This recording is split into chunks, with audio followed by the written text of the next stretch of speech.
What's up guys, this is Masi. Welcome to my channel. In this video I want to show you some examples regarding simplifying higher roots and how to use the quotient property to simplify expressions with higher roots. The first example here I have is cube root of a to the power of 8 divided by a to the power of 5.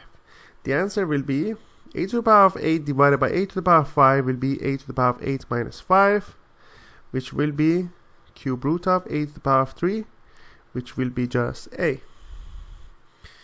Next example is fourth root of x to the power of 10 divided by x to the power of 2. Answer will be x to the power of 10 divided by x to the power of 2 will be x to the power of 8.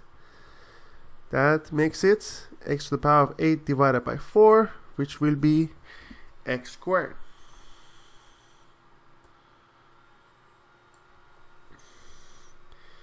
Next example, y to the power of 7 divided by y to the power of 1, or just y, power of 4.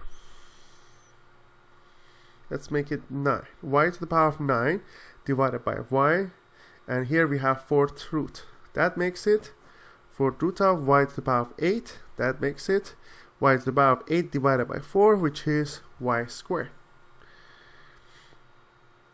Next example,